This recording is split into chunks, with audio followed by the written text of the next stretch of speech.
What's up, everybody? It's Storm here once again to bring you another weekly news roundup. Without further ado, let's get on with it. Our first set of news that we have right now is PlayStation has announced a God of War Ragnarok bundle with the PS5 system. Yes, this is good for people who does not have a PS5 yet, and if you're looking to get God of War Ragnarok, there you go. You can get as a bundle right then and there. It's unfortunate these bundle systems is not being like custom made like how they used to do it for like their previous generation and stuff. But even though it's not like a custom design PS5, with the removable panels on it, this thing will definitely sell like hotcakes during the holiday season, because I believe PlayStation have two other bundles. They got God of War Ragnarok, Call of Duty Modern Warfare 2, and I believe the other bundle is FIFA. So yeah, PlayStation is gearing up for the holiday season. Alright, on to our next set of news. It is we have a delay of a game called Star Trek Resurgence. And here's a statement that was made by the team of Dramatic Labs.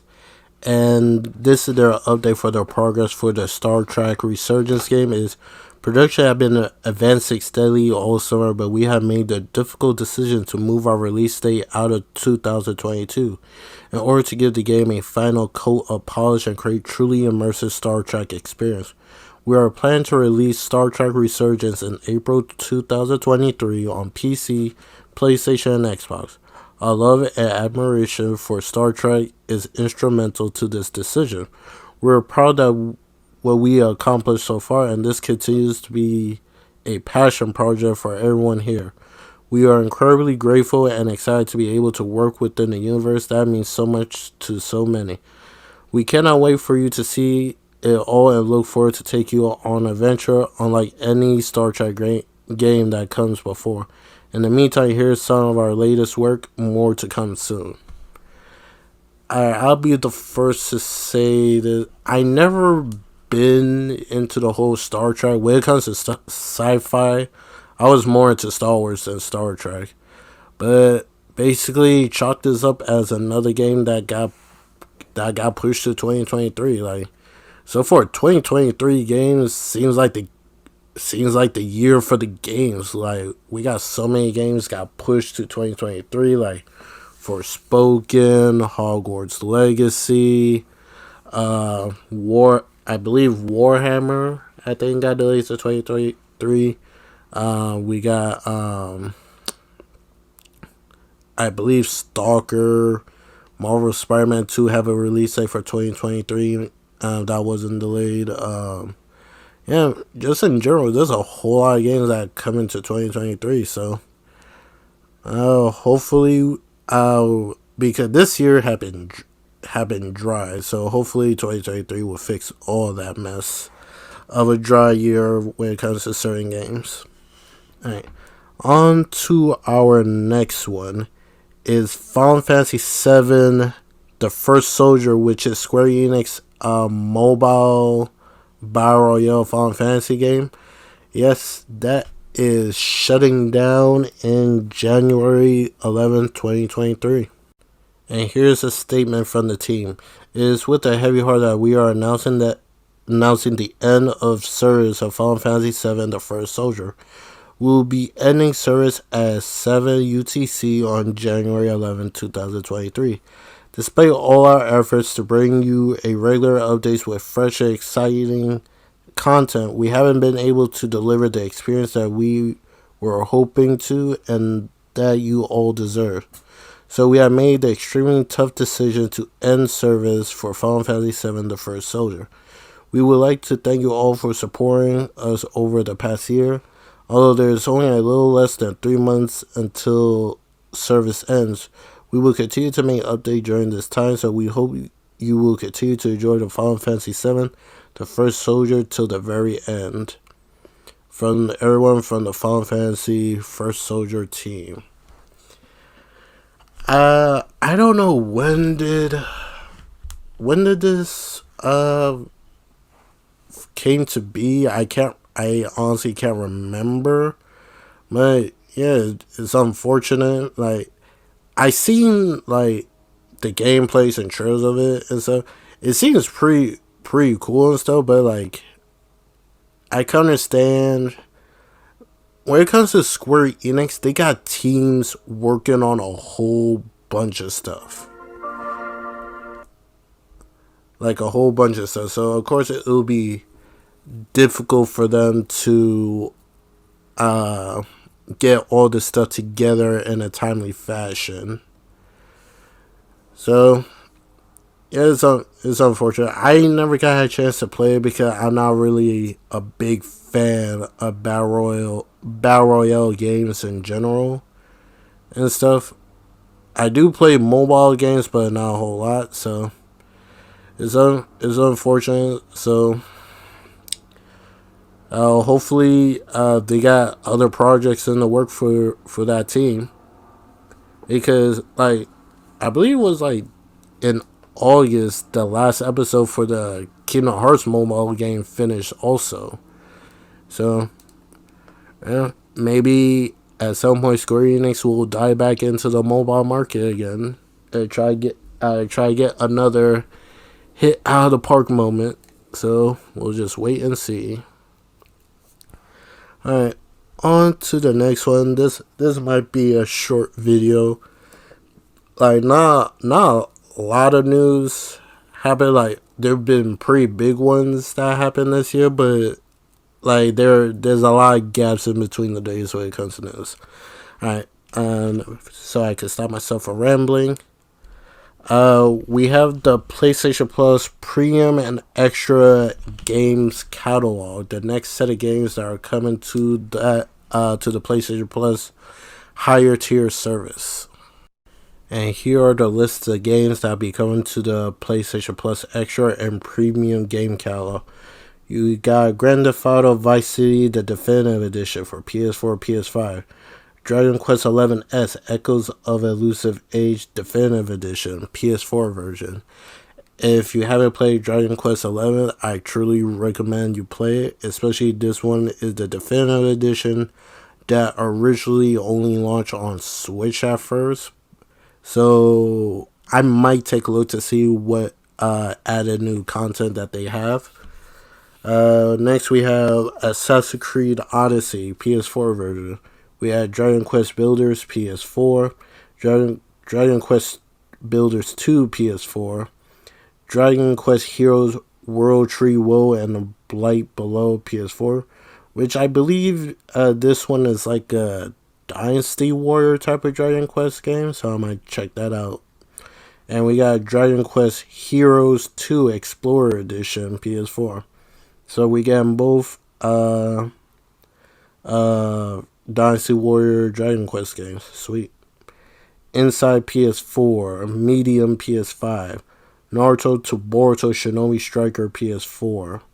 Which is kind of funny because I believe this was free for one of the months for PlayStation Plus. So it's interesting to see it come back.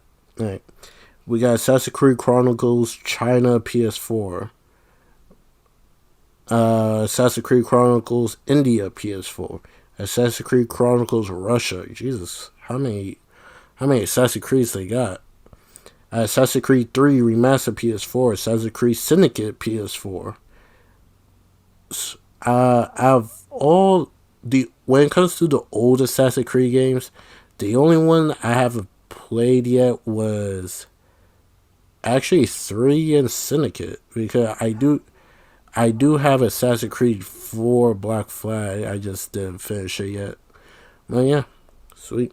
Ho Ho Coolum PS4. And now here are the premium classics that come into the premium tier. Assassin's Creed 3, not Assassin's Creed, Yakuza 3 Remaster, Yakuza 4 Remaster, Yakuza 5 Remaster, Limbo, Ultra Street Fighter 4, Castlevania Lords of Shadow, Every Shooter, And that's pretty much it. Every shooter, Castle Creek. Yep, that was the last one. So a lot of pretty cool games coming out. Now I got the whole Yakuza collection on my system. So at some point I will go through that. I think the only one I don't have is Yakuza 7 Like a Dragon.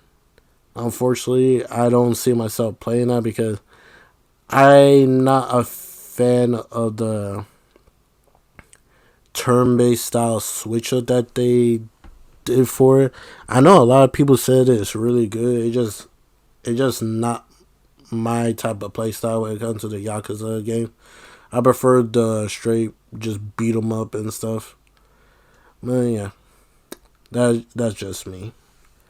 All right, on to our next news. We have our last. I want to say these will be our last set of news that I have, and one of them I will do like a little rant, not like a overblown, just a little. I'm a little bit pissed when I heard about this one. Not for what it did. It just the reason or excuse about it. We'll get into that when we get to it. Alright, the next news is trouble for Platinum Games. Apparently, the ex-Bayonetta voice actor Helena Taylor. She is the original voice actor for Bayonetta. She did for 1 and 2, and I believe at some point it was announced that she got replaced. Like she got replaced to voice as Bayonetta for number 3, which comes out in 2 weeks. I believe it comes out in 2 weeks. So this is what was said. She made a big old Twitter thread on this. So her response was, ex-Bayonetta voice actor Helena Taylor says she was offered $4,000 for her work in Bayonetta 3, leading to her dropping out of the project and now asking fans to boycott the game. And she tweeted towards Platinum Games, Nintendo. She hashtag Nintendo America, Nintendo Japan, Nintendo Europe, hashtag Platinum Game. She went on this whole tirade to try to get fans to boycott Bayonetta 3 for what Platinum Games did to her. And I brought this up to a friend of mine to see what they think of it, because it low-key kind of messed up, because I could understand probably voice acting for a game you probably don't get a lot, but like you would expect you are voice acting as the main character for the franchise that you done for the first 2 games, and they only giving you 4,000. That's a low key kind of a little bit sketchy, because I seen fans of the franchise said like the franchise alone accumulate not really sales, but they bring in like almost 500 million from marketing, merchandise, all this at one point Bayonetta even had like a little anime series. So it's like clearly they could have gave her more than 4,000 in my opinion. And apparently allegedly the original price they were gonna have her to do the voice actor was a lot lower, but then I guess the push that she made, they bumped it up to 4,000. She didn't like that. Like it did sound like a big old mess. Like at one point she said she had trouble paying for her rent and stuff. some I actually saw some people saying they are canceling their pre-orders because of this. But then I saw like somebody posted like screenshots from Amazon that Bayonetta 3 is actually sold out. So boycotts don't normally work when it comes to this kind of situation and stuff. So I doubt uh, the game gonna lose a whole bunch of sales because of this. To me, I can honestly see this is happening. The sales might go up. Cause yeah, she put this out on Twitter, and that's only like a handful. That's only like what, like a only a certain amount of people that could see this because casuals don't see what goes on and goes on deeper what some people see on Twitter where most of these stuff that be going down. And some people was actually against her because she at one point like went after the new voice actor saying that she's not Bayonetta, she is Bayonetta. I was like, that's not, in my opinion, that's not a good look because the new voice actress, she has nothing to do with this. She had nothing to do with your gripe with Platinum Games. And I saw some people brought up the work, like what kind of work that the new voice actor and Helena did. And the new voice actor, she been around. She's doing the voice actor for the return of the 97 X-Men series that comes out on Disney Plus. She basically so she has a lot more voice acting work than Helena Taylor. So could you argue she should have taken that $4,000? Yeah, especially when she said she was like in pretty bad situation money wise, like she didn't really have money to pay her rent and stuff, which is really sad in my opinion. So it's like, and I do agree with people. This seems a little bit weird. Like she could have said this. Well, some people say she actually is breaking what's the name embargo doing this. So she probably just said no, fuck it. I'm just gonna put this out there and stuff and deal with the consequence later. And I did so like some people were rallying against her, and it just seems weird that she's starting to do this now, 2 weeks before the game release. And when it came to her videos that she put on Twitter, it sounds like some really deep hatred for Platinum Games and Nintendo. Like you could probably hear the venom in her words when she was talking. Like some stuff must have went down behind closed doors, unfortunately. So yeah, I do feel bad for her and stuff, but it's just like, what can you do? Alright, on to the last news, and this one will basically, I will have my little rant about it. The news came out that Gotham Knights will be running at 30 FPS locked on the PS5 and the PS4 systems. And here we have Floa Marty. I know I probably botched the mess out of that Discord name, but apparently she works at WB Montreal. First, before I read what she says, I'll give you the rundown of what happened. Alright, Gotham Knights marketing start going off. We had IGN who did exclusive videos. WB Montreal actually invited some YouTubers to preview the game. They launched their cinematic trailer, which was really good, and everything was going all good with the marketing for the game. But then, at some point, they had a Q&A. Then, out of nowhere, WB Montreal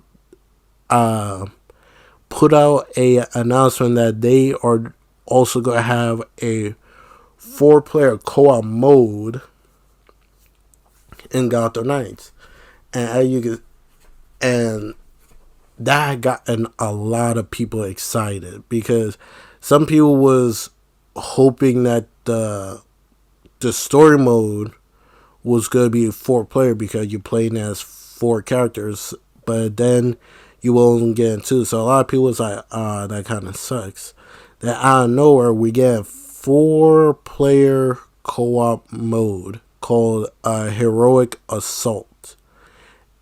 And that got a lot of people hyped, because like now they could play with a full team, with their friends, play as all the knights and stuff. So it's like all good, all cool and dandy. People pre-order. The tides was shifting in their favor. Like some people was like really iffy on the game, and so then they put up a video of the minimum PC the minimum required for you to run the game on a PC at the lowest settings. The lowest setting was like 1080p 60 and stuff.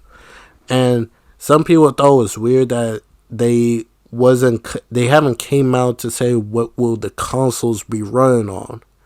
But of course people thought, oh, they probably just announced it at some point. Then we get the news. No, we didn't get the news. A rumor randomly came out and said Gotham Knights will run at 30 FPS on the PS5 and Xbox Series X, Xbox Series consoles. And a lot of people was like, what? Like, some people didn't really believe it. So some people was actually tweeting towards WB Montreal to like, please speak about this, because this doesn't sound right.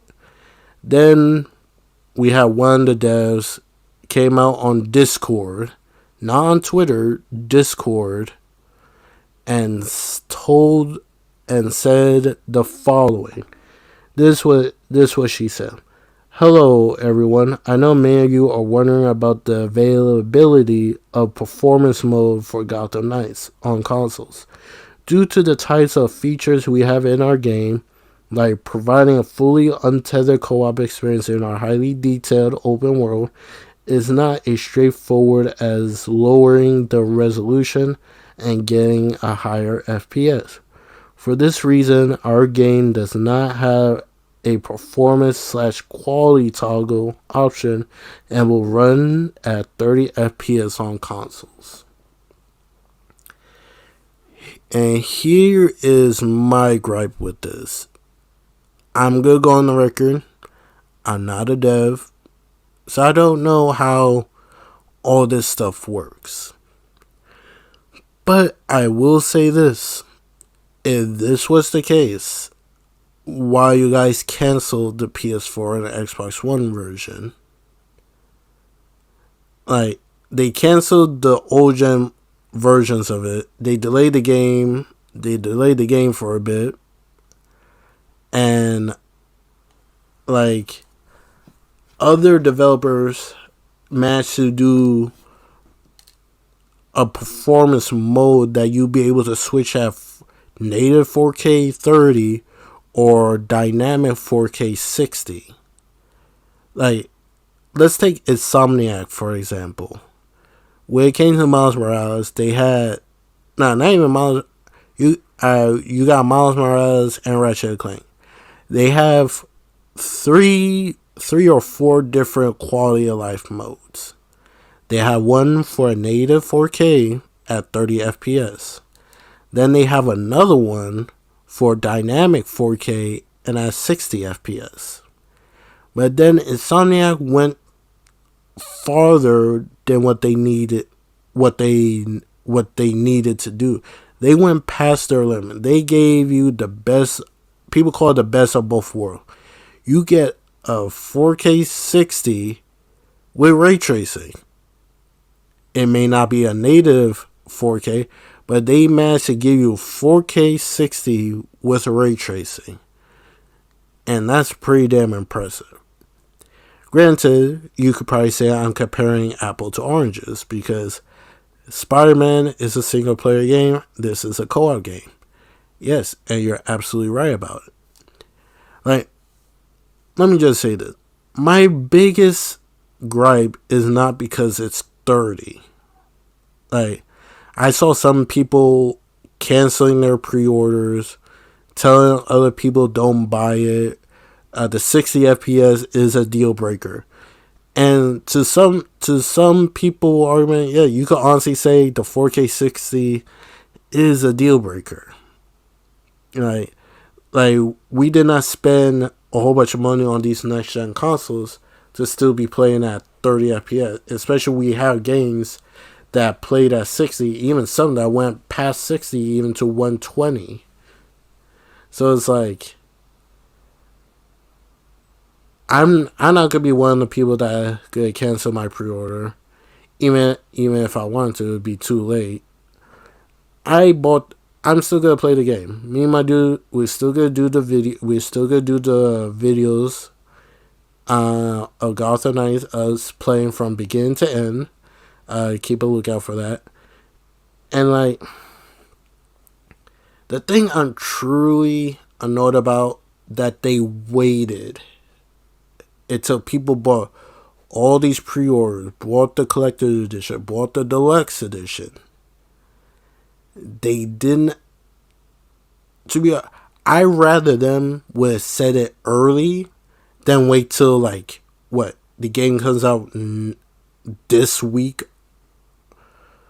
No, it comes out on the 21st, so it comes out next week Wednesday, but pre-downloads is on the 19th.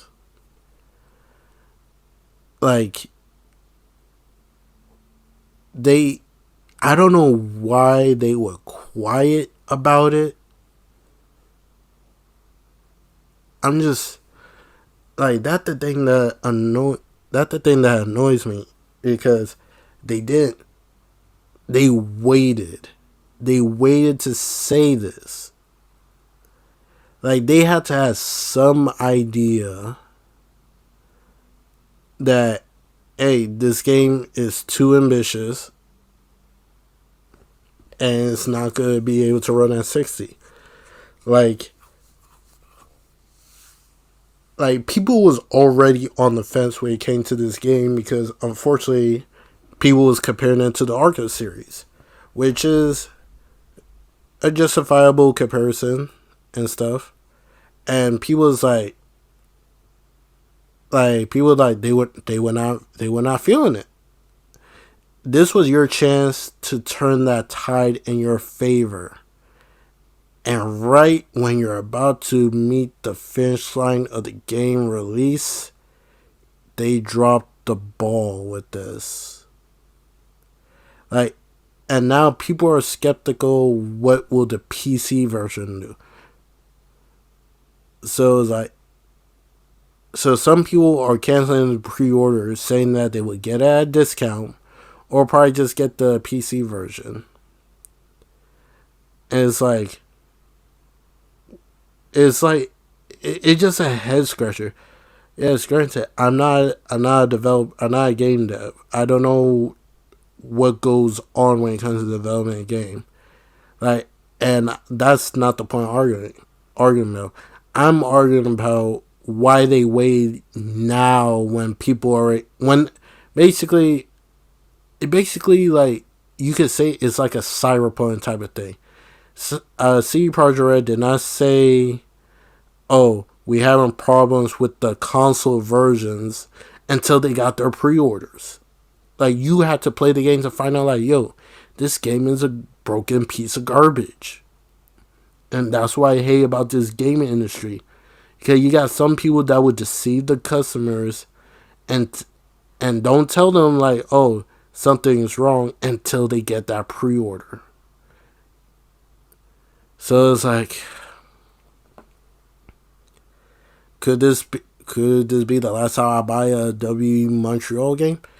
Could be. Like, I already made like a thing for myself to always be skeptical when it comes to the devs. Hopefully the story is good in the game. Well, I talked long enough. There's my video. I'll catch you guys in the next news roundup. I'm gonna go to bed.